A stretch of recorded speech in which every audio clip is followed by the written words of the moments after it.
When most people think of Rome, they think of gladiators and emperors and giant buildings and wars. But nobody ever stops and asks the most basic human question. How did these people go to the bathroom? Because here is the thing. Every single person who has ever lived has had to deal with this. It does not matter if you were a powerful senator or a slave working in a field. You had to go. And the way the Romans handled it was honestly wild. Some of it was surprisingly advanced for the time. Some of it was absolutely disgusting by our standards. And a lot of it will make you look at the modern toilet in your house and feel extremely grateful. So the first thing you need to understand is that most Romans did not have private toilets in their homes. This might sound crazy to us because we cannot imagine a world without a bathroom in our house. But for the average Roman, going to the bathroom was a public activity. There were public toilets all over Rome, and they were called latrine. These were actual buildings that the government maintained, and they were open to everyone. And when I say everyone, I mean everyone. Men, women, rich people, poor people. They all went to the same places. Now, the way these public toilets were set up is probably the most shocking part for modern people. Imagine walking into a long room. Along the walls there are stone or marble benches, and cut into those benches are holes, keyhole-shaped holes. And those holes are where you sit to do your business. But here is the part that gets people. There were no walls between the holes. There were no dividers. There was no privacy at all. You would sit down right next to a complete stranger and just go, side by side. Sometimes there would be 20 or 30 holes in a single room, and they were close together too. Your shoulder would practically be touching the person next to you. This was completely normal to the Romans. They did not think it was weird or gross or embarrassing. It was just how life worked. Now you might be wondering how the waste was actually dealt with. The Romans were actually pretty clever about this part. Under the bench, with all the holes, there was a channel of running water. This water flowed constantly underneath the seats, and it carried the waste away. Think of it like a very early version of a sewer system. The water would push everything along and move it out of the building and into the larger sewer network. The Romans had an enormous sewer system called the Cloaca Maxima. This was one of the oldest sewer systems in the entire world. It was originally built around the 6th century BC, and it was so well constructed that parts of it still exist today. The Cloaca Maxima drained waste from all over the city and dumped it into the Tiber River. So basically all of the poop and pee from hundreds of thousands of people ended up in the river that flowed right through the middle of the city. The same river that some people used for drinking water and washing. If you think about that for too long, it starts to get really disturbing. The public toilets also had another water channel. This one ran along the floor right in front of the seats at your feet. This channel was for cleaning yourself after you were done. And this is where it gets even more interesting. The Romans did not use toilet paper. Toilet paper had not been invented yet. It would not be invented for hundreds and hundreds of years. So what did they use instead? They used something called a tersorium. A tersorium was basically a sponge on a stick. It was a natural sea sponge that was attached to the end of a wooden or metal stick. When you were done going to the bathroom, you would reach down into that water channel at your feet, dip the sponge in the water, and then use it to clean yourself. And then, here is the really disgusting part. You did not keep the sponge. You put it back. You put it back in the water channel, or in a bucket of water or vinegar for the next person to use. That is right. Everyone shared the same sponge.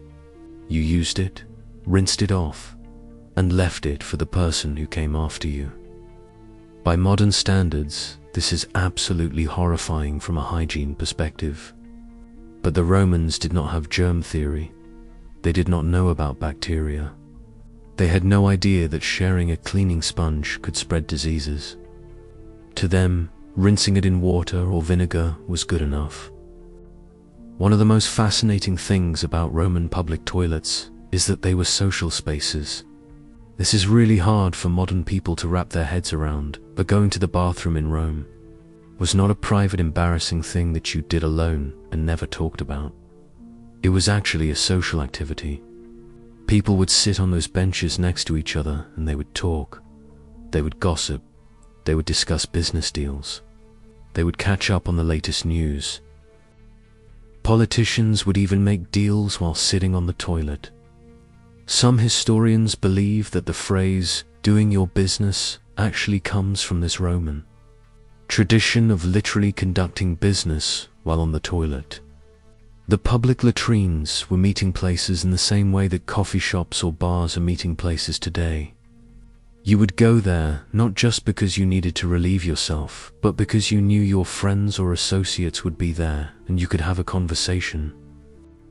Some of the fancier public toilets were actually quite nice. They were not all dark and gross and basic. Some of them had marble seats. Some had beautiful tile work on the floors and walls. Some had statues and artwork. Some even had heating systems so the stone seats would not be freezing cold in the winter. There is evidence that some wealthy Romans would send their slaves ahead of them to sit on the toilet seat and warm it up before they arrived. Imagine that.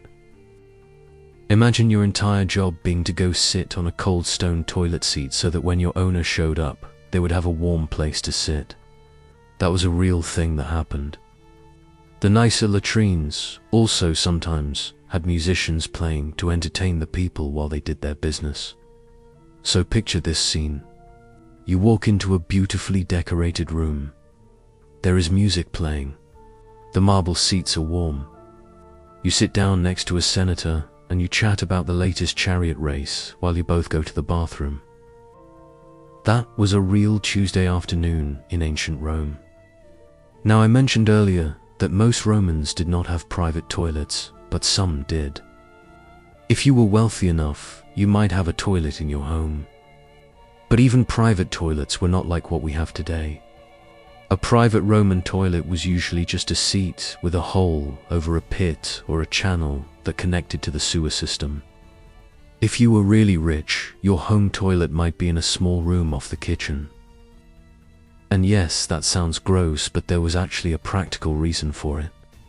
The kitchen had a water supply and a drain, so it made sense to put the toilet near those existing water connections. But most private toilets were very basic. They were just functional. They did not look like the bathrooms in rich people's homes today, with fancy sinks and nice mirrors and heated floors. They were utilitarian. A hole, a seat, maybe a bucket of water nearby. That was it. For the very poorest Romans, things were even worse. If you lived in one of the giant apartment buildings called insulae, you almost certainly did not have any kind of toilet in your home. These apartment buildings were several stories tall and they were packed with people. The ground floor might have had access to the sewer system, but the upper floors had nothing. So what did people on the upper floors do? Well, they had a couple of options, and none of them were good. The first option was to walk all the way down the stairs and go to a public latrine. This might seem easy enough during the day, but imagine it is the middle of the night and you are on the 5th floor and you really need to go. The streets were dark and dangerous at night. There were no streetlights. There were criminals and muggers. Walking to a public toilet in the middle of the night was genuinely risky. So a lot of people chose the second option. They used a chamber pot. A chamber pot was just a pot or a bucket that you kept in your room and used as a toilet. You would do your business in the pot, and then in the morning you were supposed to carry it downstairs and empty it into a vat or a cesspit, or take it to a public latrine to dump it. But a lot of people did not want to carry a heavy pot full of waste down 5 flights of stairs. So what did they do? They threw it out the window. They just opened their window and dumped it into the street below. This was such a common problem that the Romans actually had laws about it. If you threw your waste out the window and it landed on someone walking below you, could be sued. There was an actual legal concept in Roman law called the octio victus, vifusis vel dioctus, which basically meant that you were responsible for anything that fell or was thrown from your building onto someone below. If someone got hit with the contents of your chamber pot, they could take you to court and you would have to pay them money. Despite these laws, people kept doing it. Walking through the streets of Rome at night was genuinely dangerous, not just because of crime, but because at any moment someone 5 stories above you might dump a pot of waste on your head. The Roman writer Juvenal actually wrote about this.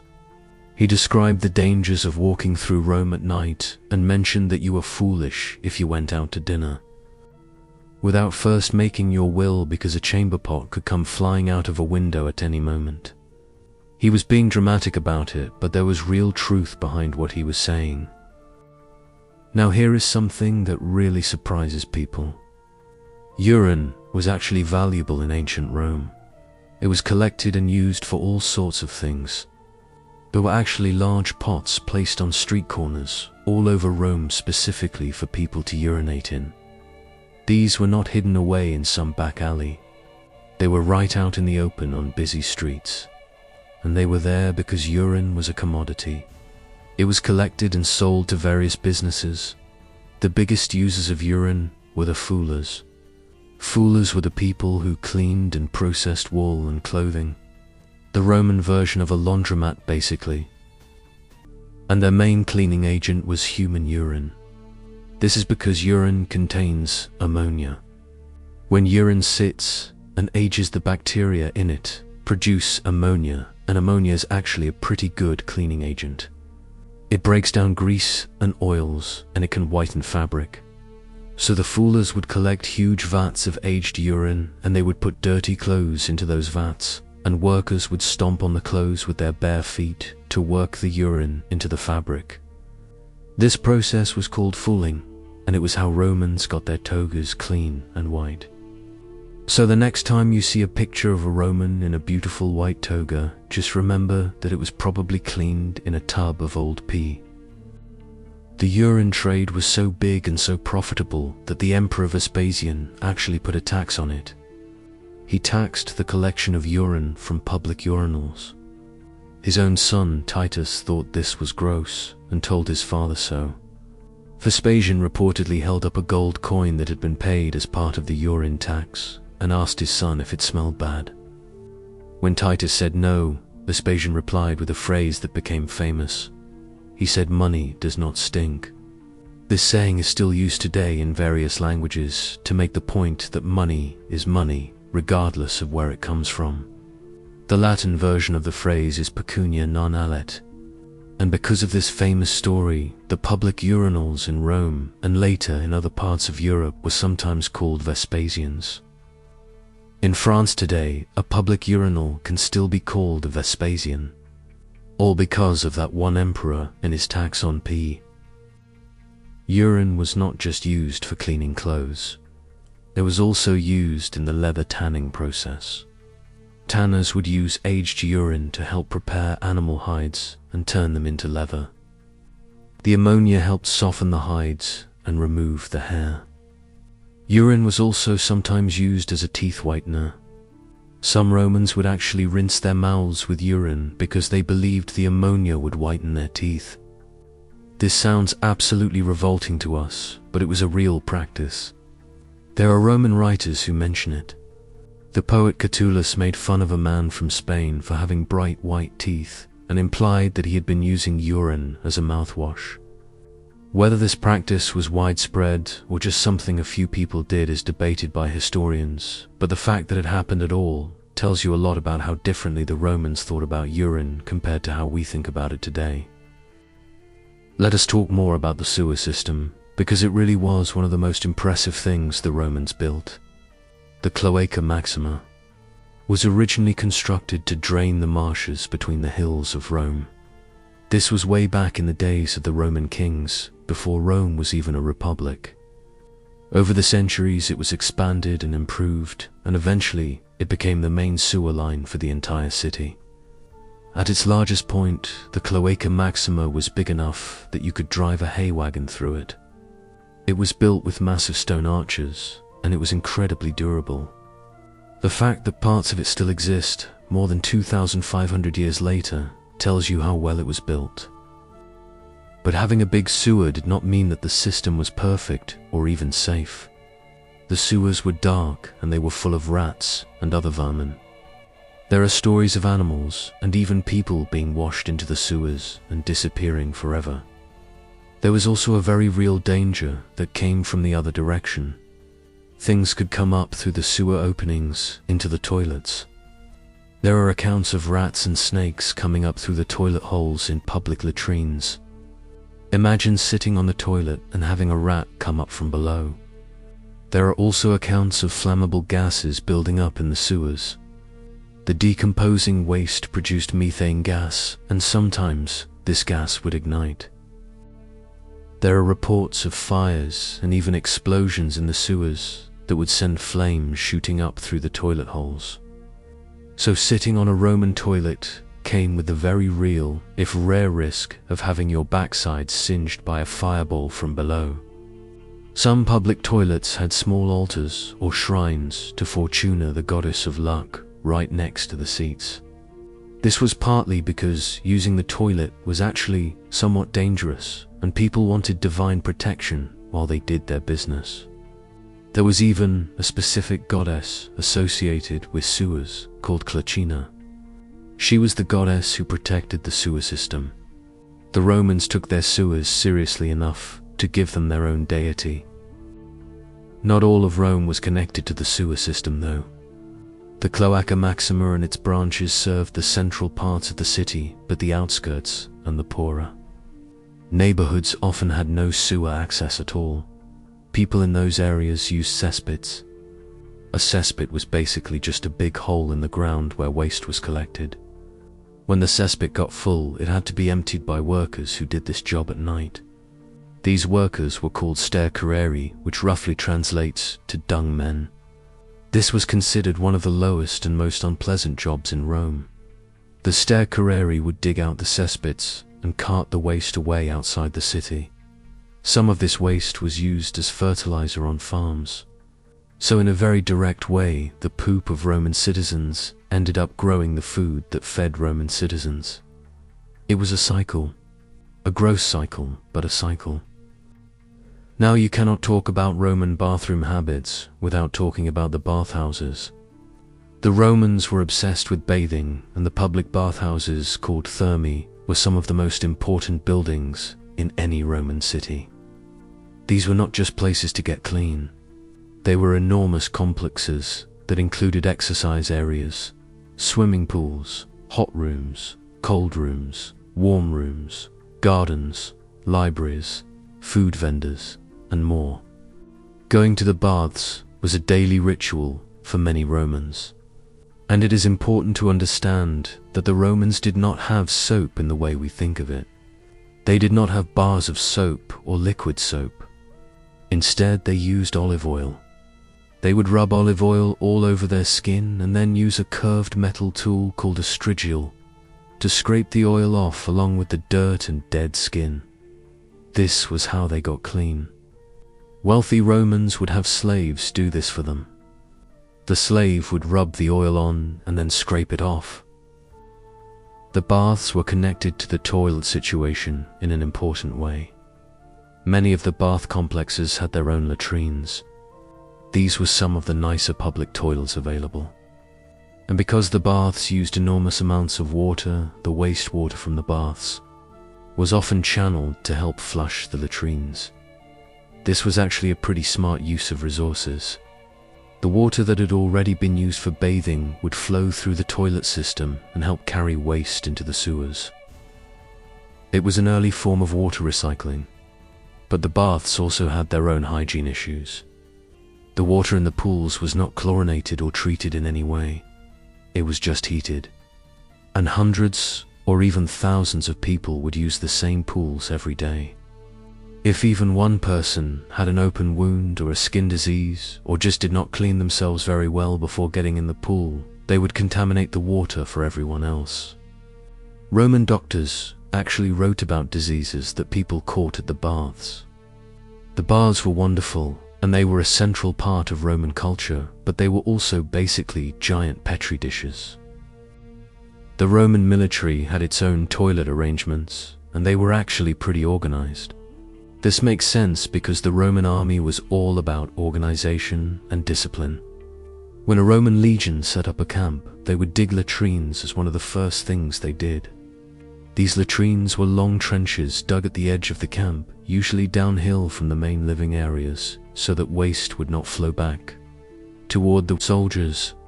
The trenches were deep enough to contain a lot of waste, and they were dug at a specific distance from the camp, based on military regulations. The army was very strict about soldiers using the latrines, and not just going wherever they wanted. This was not really about comfort or dignity. It was about health. The Romans may not have understood bacteria and germs, but they had figured out through experience that if soldiers went to the bathroom too close to where they ate and slept, a lot of them would get sick. So proper latrine placement was actually a military strategy. A sick army cannot fight. Keeping the waste away from the living areas kept the soldiers healthier and kept the army effective. In permanent forts and fortresses, the latrines were even more sophisticated.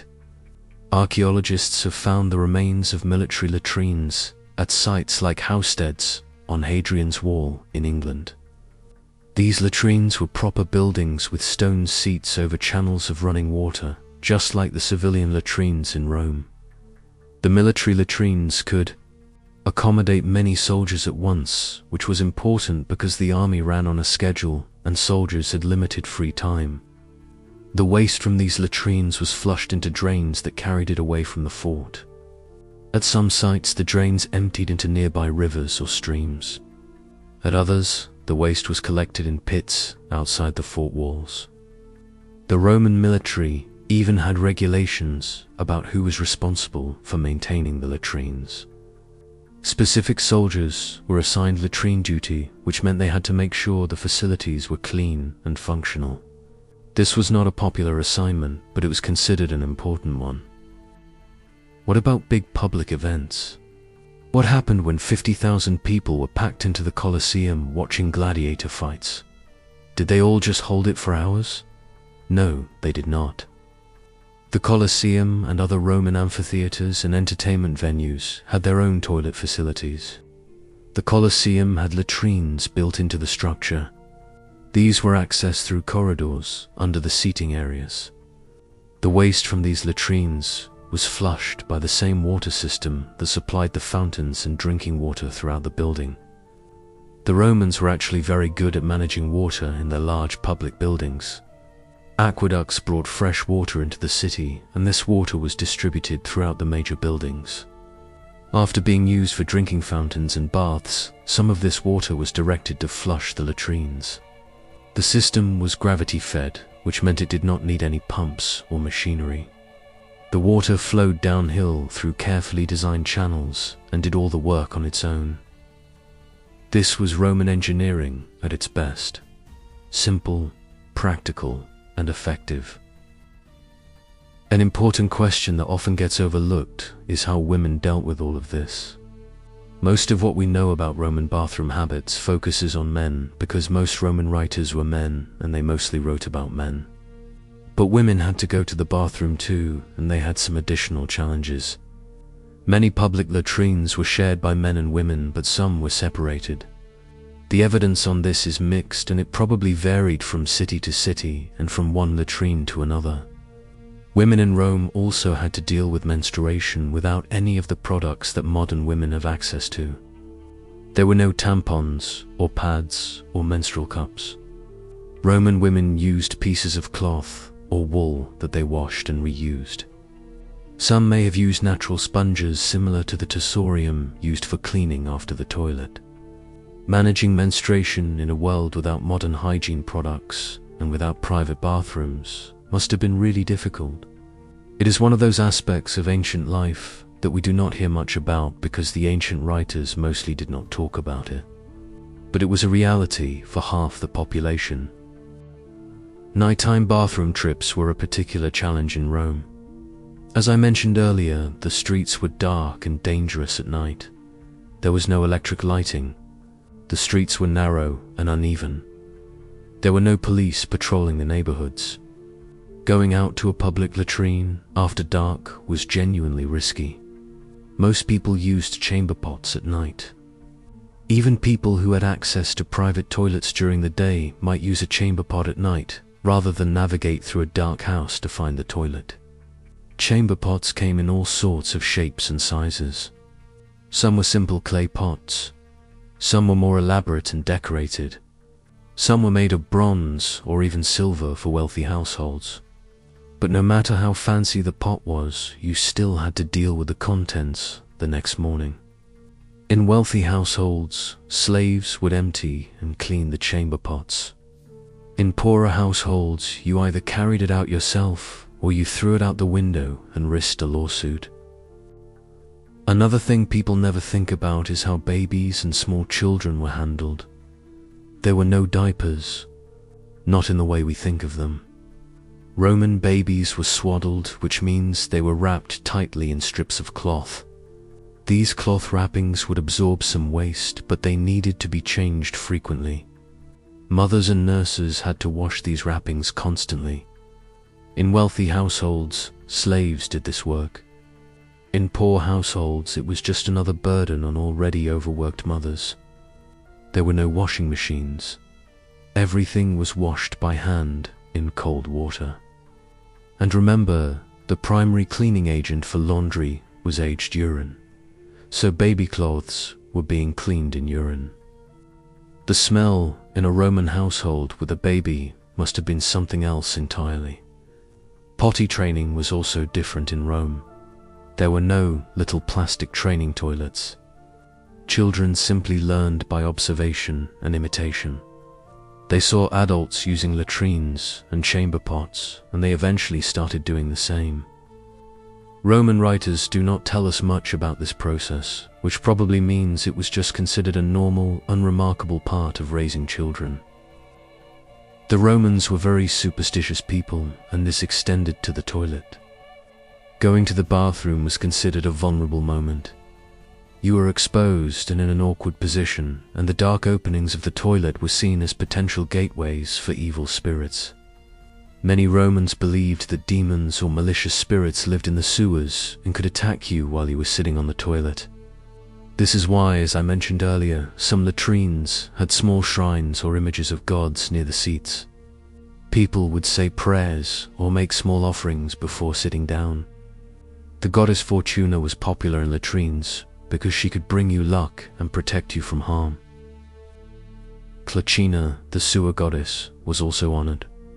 Some latrines had images of the evil eye or other protective symbols carved into the walls or floors. These were meant to ward off bad spirits. It might seem silly to us, but if you were sitting over a dark hole that led into a sewer full of rats and snakes and flammable gases, with no light and no way to see what was below you, then you might want a little divine protection too. There was also a specific fear about what could happen if you did not respect the toilets. Romans believed in a toilet deity sometimes, associated with the broader spirit world, who could cause you digestive problems or other health issues if you did not show proper respect. Some Romans would avoid certain latrines that they believed were haunted or cursed. Others would carry small charms or amulets to protect them. All of this might sound ridiculous, but remember, these people did not have any scientific explanation for disease. If you got sick after using a particular latrine, the logical conclusion in a pre-scientific world was that the place was cursed or that a spirit had attacked you. Religion and superstition filled the gap that science had not yet filled. A lot of what we know about Roman toilets comes from archaeology, and one of the best sources of evidence is the city of Pompeii. When Mount Vesuvius erupted in 79 AD, It buried Pompeii under a thick layer of volcanic ash. This was obviously a catastrophe for the people living there, but it preserved the city in incredible detail. Archaeologists have been able to study Pompeii and learn about everyday Roman life in ways that would be impossible otherwise. And this includes toilets. Pompeii has the remains of both public and private toilets. Archaeologists have found public latrines with the familiar bench and hole design. They have found private toilets in homes and shops. They have found chamber pots still sitting where their owners left them. They have even been able to analyze the contents of cesspits and sewer drains to figure out what people were eating and what parasites they had. The analysis of waste deposits from Pompeii and other Roman sites has been incredibly revealing. Scientists have found eggs from various intestinal parasites, including roundworms and whipworms. These parasites were extremely common in the Roman world. Despite the Romans having a relatively advanced sewer system, and despite their culture of regular bathing, parasitic infections were widespread. In fact, some studies suggest that parasite levels in the Roman period were just as high, or even higher than in earlier periods that did not have sewer systems or bathhouses. This seems contradictory, but it actually makes sense when you think about it. The shared sponges on sticks were perfect vehicles for transmitting parasites from one person to another. The bathhouses where hundreds of people bathed in the same untreated water were ideal environments for parasites to spread. And the use of human waste as fertilizer on farms meant that parasites were going directly from people's bodies into the soil and then back into the food supply. The Roman sanitation system was better than having nothing at all, but it was not actually as healthy as you might expect. Archaeologists in Pompeii also found evidence of graffiti in and around latrines. Some of this graffiti is exactly what you would expect to find in a public bathroom. Crude jokes, rude drawings, insults, commentary about other people. Some of it is actually kind of funny even after 2,000 years. The Romans were not so different from us in this respect. If you give people a wall and something to write with, they are going to write dumb stuff on it, whether it is 79 AD or 2025 AD. Some of the graffiti also gives us practical information. There are inscriptions that tell us how much it costs to use certain latrines. Some public latrines were free to use. Others charged a small fee. The prices were usually very low, just a couple of small coins. This was affordable for most people, but it still meant that the very poorest Romans might not have been able to afford to use the nicer facilities and would have had to rely on free latrines or just find a quiet corner somewhere. It is worth putting Roman toilet habits in context by comparing them to what was happening in other parts of the world at the same time. In many ways, the Romans were ahead of their contemporaries. Most other civilizations in Europe did not have anything close to the Roman sewer system or the network of public latrines. After the fall of the Western Roman Empire in the 5th century AD, the sewer systems were not maintained and eventually fell into disrepair. Europe would not see that level of urban sanitation again for over 1,000 years. Medieval European cities were famously filthy with waste being thrown into the streets and rivers with no organized system for dealing with it. It took until the 19th century for European cities to build sewer systems that matched or exceeded what the Romans had built 2,000 years earlier. However, the Romans were not the most advanced civilization when it came to toilets. The Indus Valley civilization, which existed around 2600 to 1900 BC, had remarkably sophisticated sanitation. The cities of Mohenjo-daro and Harappa had indoor toilets connected to covered drains that ran along the streets. This was over 2,000 years before Rome even existed. In East Asia, the Chinese had developed various forms of toilets and waste management systems. The ancient Minoans on the island of Crete had what appears to be the earliest known flush toilet around 1700 BC. So while the Romans were impressive, they were not the first or the only civilization to tackle the problem of human waste. What made the Romans stand out was the scale of their system. The Cloaca Maxima served a city of over 1 million people. No other ancient civilization managed sanitation on that scale. When the Western Roman Empire collapsed, the infrastructure that had made Roman sanitation possible collapsed with it. The aqueducts that supplied water to the cities were damaged and not repaired. Without water, the sewer systems could not function. The public latrines fell into disrepair and were eventually abandoned. Europe entered a long period where sanitation was basically non-existent in cities. People went back to using chamber pots and dumping waste in the streets. The sophisticated understanding of water management that the Romans had developed was largely lost. It would take centuries for European societies to rediscover and rebuild that knowledge. The loss of Roman sanitation had real consequences for public health.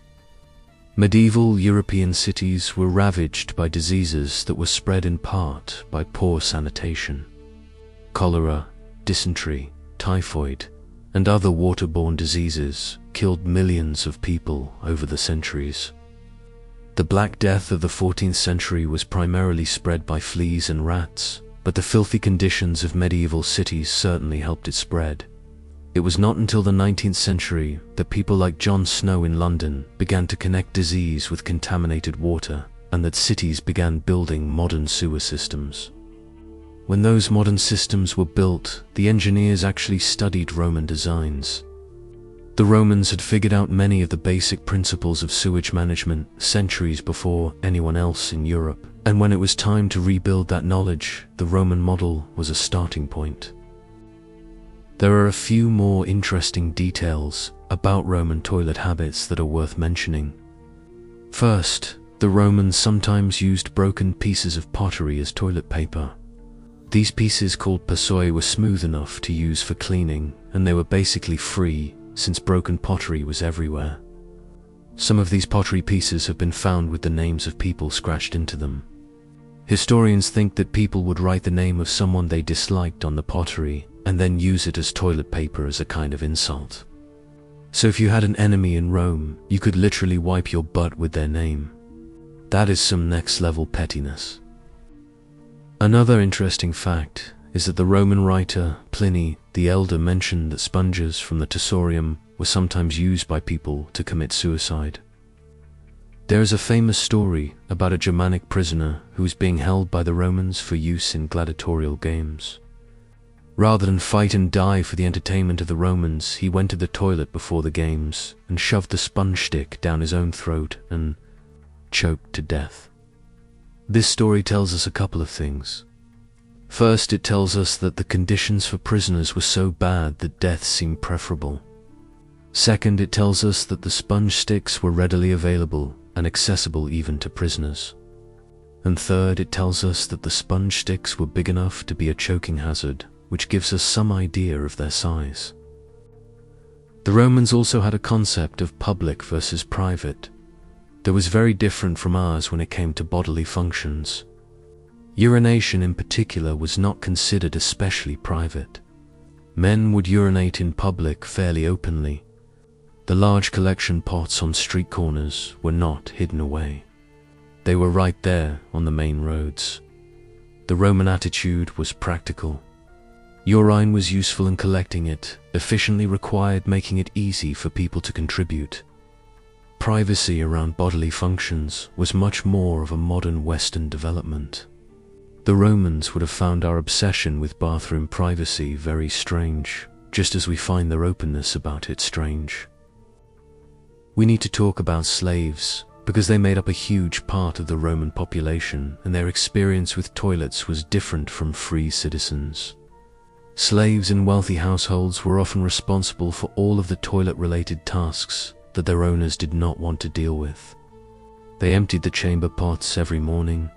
They cleaned the private toilets. They carried water for washing. As I already mentioned, some slaves had the job of warming up the toilet seat before their master arrived. In some households, slaves would accompany their owners to the public latrines and attend to them while they used the facilities. This could mean holding their clothes, bringing them water, or even helping with the cleaning sponge.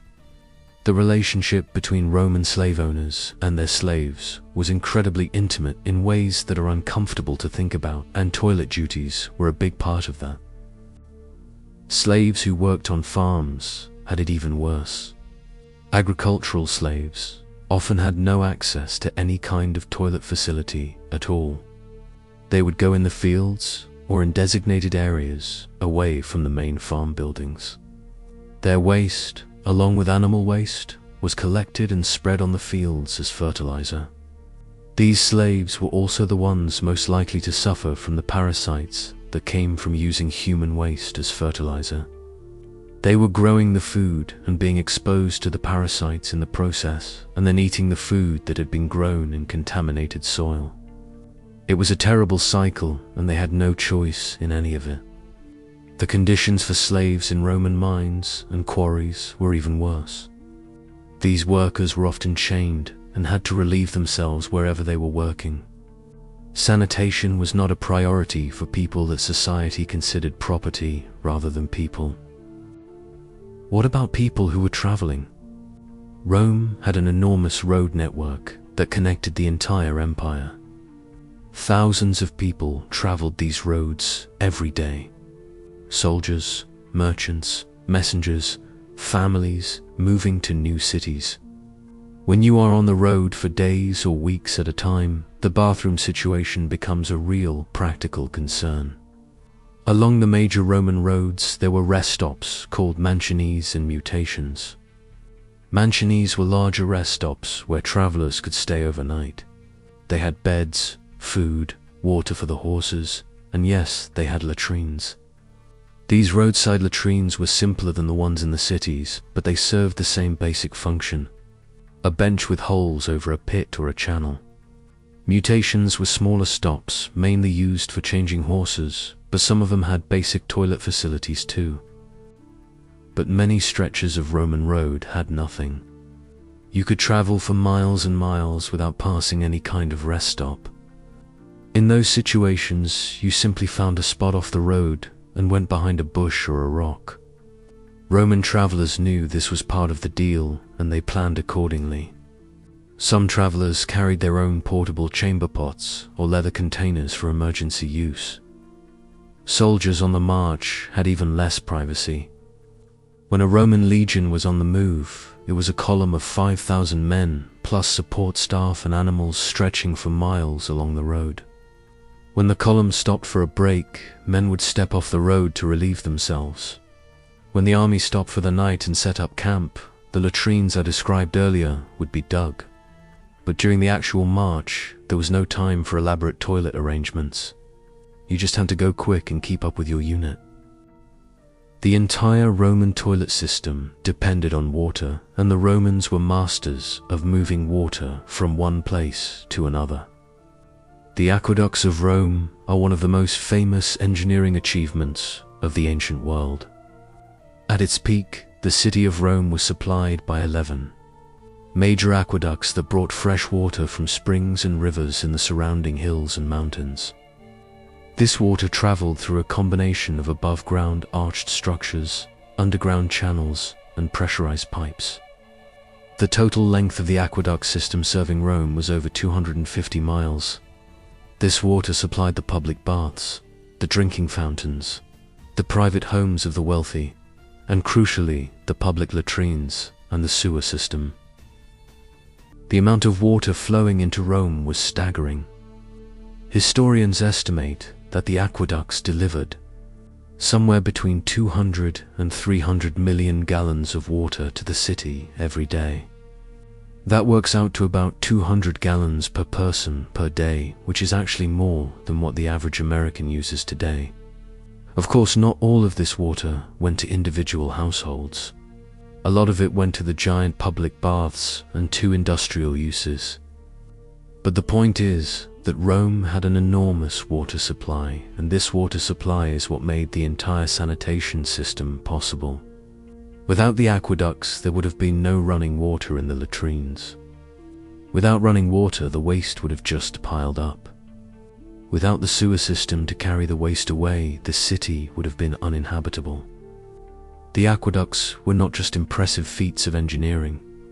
They were literally the foundation of public health in Rome, even if the Romans did not think about it in exactly those terms. When the aqueducts were damaged or destroyed, it had immediate and devastating effects on the city. During various sieges and invasions, attackers would sometimes cut the aqueducts to deprive the city of water. When the Goths besieged Rome in the 6th century AD, they cut the aqueducts and the city was plunged into crisis. Without water, the baths closed, the latrines stopped functioning, and the sewers backed up. Disease spread rapidly. The population of Rome, which had been over 1 million people at its peak, dropped dramatically in the centuries after the fall of the empire. The loss of the water supply was one of the major reasons for this decline. A city of 1 million people simply cannot function without a reliable water system, and once that system was gone, the city could not support anywhere near that many people. The Romans had a sense of humor about toilets, just like we do. Toilet humor is apparently universal across all of human history. Roman writers made jokes about bodily functions constantly. The poet Martial wrote many poems that included crude jokes about bathroom habits. The novel The Satyricon by Petronius includes a famous dinner party scene where one of the characters gets up to use the toilet and describes the experience in detail that is clearly meant to be funny. Roman comedy plays often included scenes set in or near latrines, with characters getting into embarrassing situations. Graffiti from Pompeii includes all sorts of bathroom humor that would not be out of place on a bathroom wall today. There was also a tradition of using bathroom-related insults in Roman political life. Politicians would accuse their opponents of being associated with toilets or excrement as a way of degrading them. The Emperor Elagabalus, who ruled in the early 3rd century AD, was mocked by later Roman historians who claimed he had golden chamber pots and that he used to play. Elaborate practical jokes involving bodily functions at dinner parties. Whether these stories were true or exaggerated to make him look bad is debatable, but they show that the Romans understood the power of toilet humor as a weapon. Associating someone with excrement was a way of saying they were low class, undignified, and unworthy of respect. The same basic insult has been used in every culture throughout all of human history, and probably always will be. Let me talk more about the health consequences of all of this, because they were significant. The Romans dealt with a lot of intestinal problems.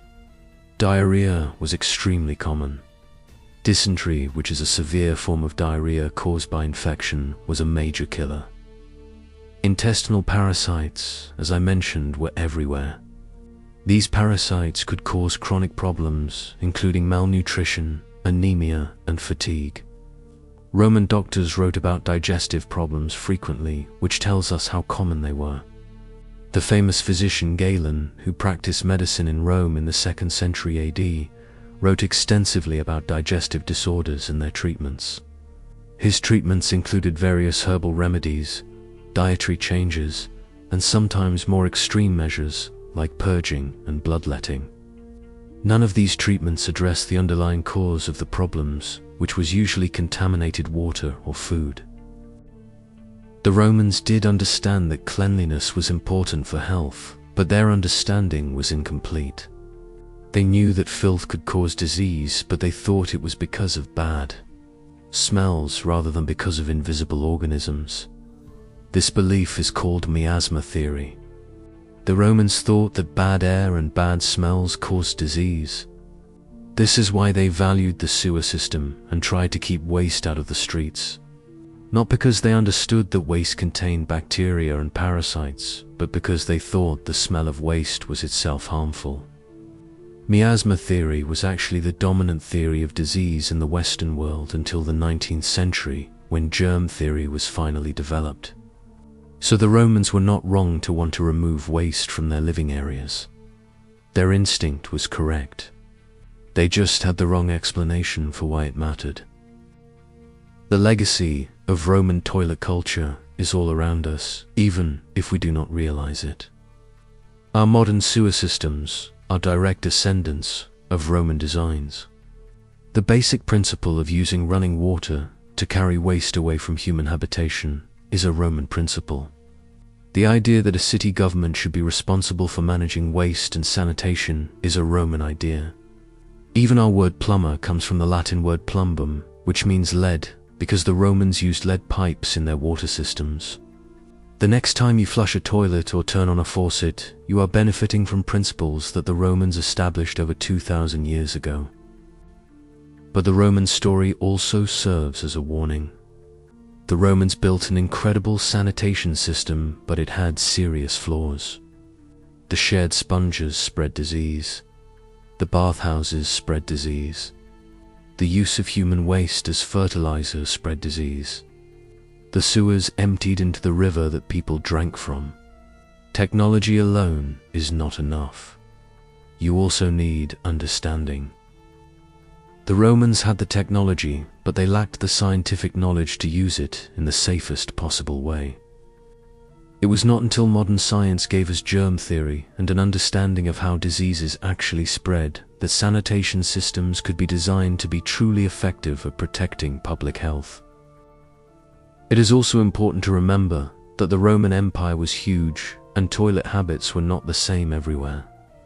What I have described so far is mostly based on the city of Rome and other major cities in Italy.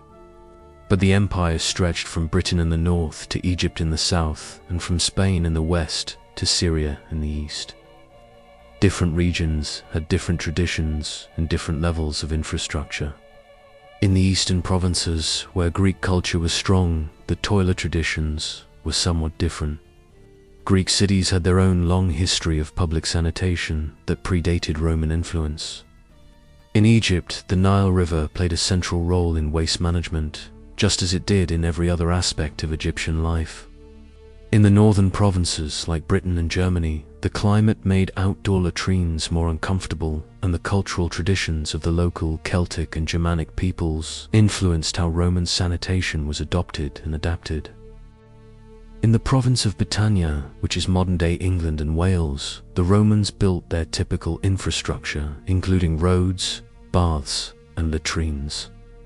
But the cold, wet climate of Britain made using an outdoor latrine a very different experience than using one in sunny Italy.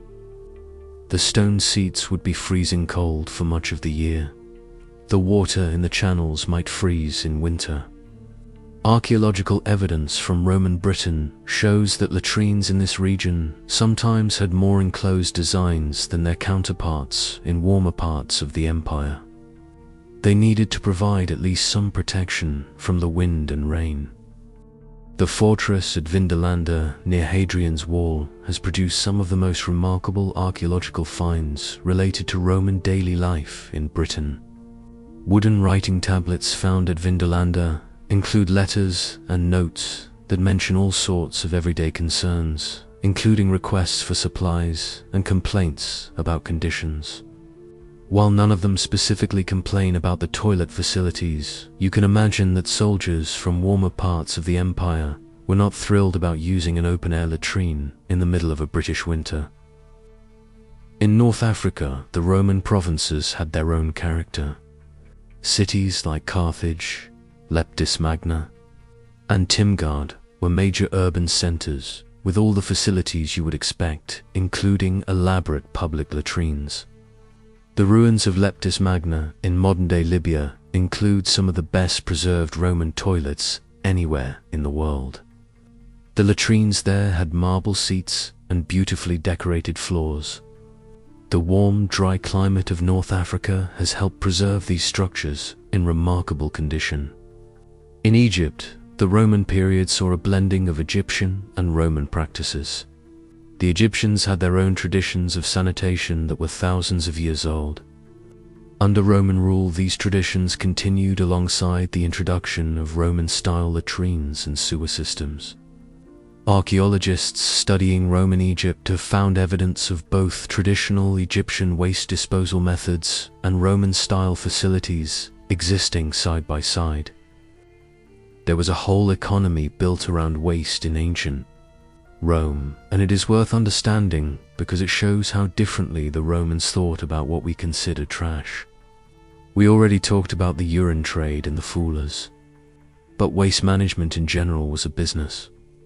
The stercari who cleaned out the cesspits were paid for their work. The waste they collected had value as fertilizer. Farmers outside the city would buy or trade for human waste to spread on their fields. Animal waste from the many animals in and around the city was also collected and used. The tanning industry used not just urine but also animal dung in the leather-making process. The entire system created jobs and generated economic activity. One thing we have not really talked about enough is the smell. Ancient Rome must have smelled absolutely terrible by our standards. Even with the sewer system and the public latrines and the aqueducts bringing fresh water, the city was home to over 1 million people and a huge number of animals. Horses, donkeys, oxen, and other animals were used for transportation and hauling goods through the streets every single day. These animals left droppings everywhere. Street cleaners existed, but they could not keep up with the volume. Add to that the overflowing cesspits in poorer neighborhoods, the chamber pots being dumped out of windows, the fulleries with their vats of aged urine, the tanneries with their animal hides soaking in dung, and the general lack of anything resembling modern deodorant or air freshening, and you get a city that smelled powerfully bad. The Romans tried to combat this with perfumes and incense. Wealthy Romans would douse themselves in perfumed oils and burn incense in their homes. Public buildings sometimes had incense burning to mask the ambient smells of the city. But there was only so much you could do when the fundamental source of the smell was everywhere around you. The smell was worse in the summer. The heat of an Italian summer would intensify every odor in the city. Waste decomposed faster in the heat. The cesspits stank worse. The streets baked in the sun, and every pile of animal dung and puddle of urine would cook and release its full bouquet into the air. Wealthy Romans who could afford to would leave the city during the hottest months and retreat to their country villas where the air was cleaner and the surroundings more pleasant. This was partly about escaping the heat itself, but it was also very much about escaping the smell. The poet Horace wrote about the pleasures of the countryside compared to the city, and smell was definitely part of what he was getting at. The poor, of course, had no such option. They stayed in the city year-round and dealt with whatever conditions summer brought. For them, the smell was just another part of daily life that they had no choice but to endure. There were also contractors who were responsible for maintaining the sewer system. The Roman government would award contracts to private individuals or companies to keep the sewers clean and functioning. These contractors employed workers who went down into the sewers regularly to clear blockages, repair damage, and make sure the water was flowing properly. This was dangerous, unpleasant work. The sewers were dark and the air was bad. Workers could be overcome by toxic gases. Collapses were possible in older sections. But the work paid, and there were always people willing to do it. The maintenance of the sewer system was considered a public good, and it was taken seriously by the Roman authorities. An emperor who let the sewers fall into disrepair would face criticism because the consequences were immediate and obvious. If the sewers backed up the streets, flooded with waste, and everyone could see that the government was failing at one of its basic responsibilities. The public latrines themselves were sometimes run as businesses. A person could obtain a license or contract to operate a public latrine. They would charge a small fee for entry and use the revenue to maintain the facility and make a profit. This is similar to how some public restrooms in Europe today still charge a fee. The people who ran these latrines had an incentive to keep them reasonably clean and pleasant, because if they did not, people would go to a competing latrine instead. Competition between latrine operators in busy parts of the city probably helped maintain standards to some degree. The nicer latrines, with marble seats and musicians and warm water, attracted more customers, and could charge higher prices. The basic latrines charged less, or were free, but offered a minimal experience. It was a market like any other. We should also be clear about the real human cost of all of this. Roman sanitation was better than having no system at all, but it still killed people. Lots of people. Infant mortality in Rome was extremely high, and contaminated water and food played a significant role in that. Babies and young children are especially vulnerable to waterborne diseases and parasites. Many Roman children did not survive past their 5th birthday, and gut infections were one of the leading causes. Adults were not immune either. Outbreaks of dysentery and typhoid could sweep through neighborhoods and kill hundreds of people in a matter of weeks. The Antonine Plague of the 2nd century AD killed millions of people across the Roman Empire, and while that particular disease was probably smallpox, the generally poor sanitary conditions helped it spread faster than it might have otherwise.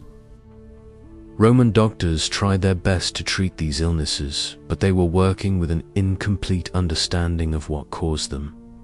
They recommended boiling water before drinking it, which was actually good advice even if they did not know exactly why it worked. They recommended avoiding swampy areas and places with bad air, which was the miasma theory in action. They recommended eating simple, clean food and getting regular exercise. Some of these recommendations were genuinely helpful. Others were based on theories that turned out to be completely wrong. But the doctors were doing the best they could with the knowledge they had. The real tragedy is that the infrastructure was there. The Romans had sewers and aqueducts and public baths and a system for managing waste.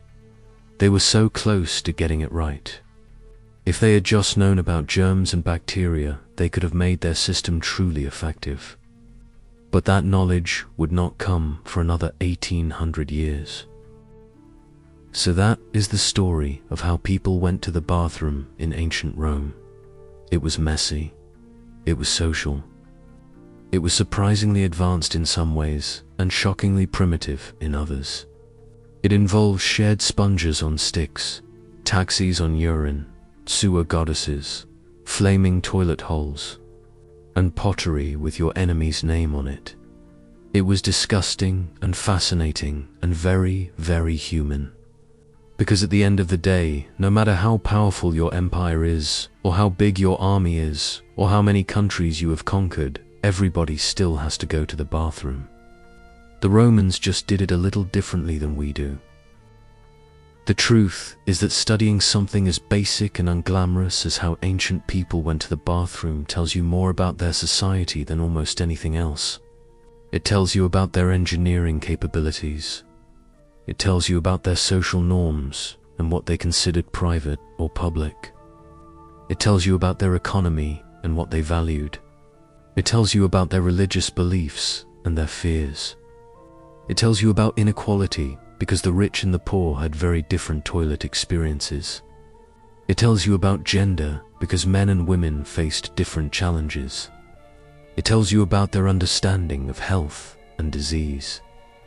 A toilet is never just a toilet.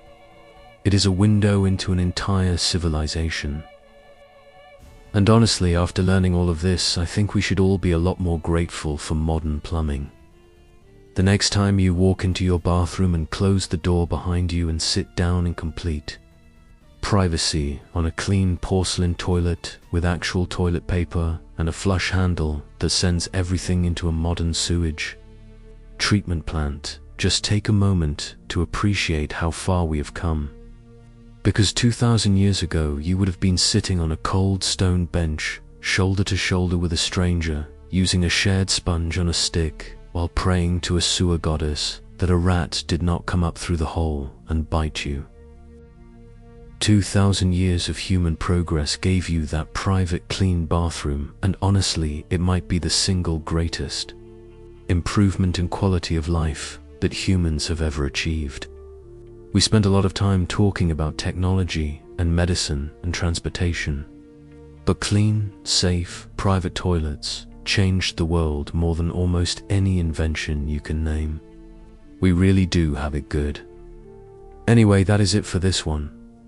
Do not forget to drop a comment telling me where you are from and what time you are reading this. I will see you in the next one.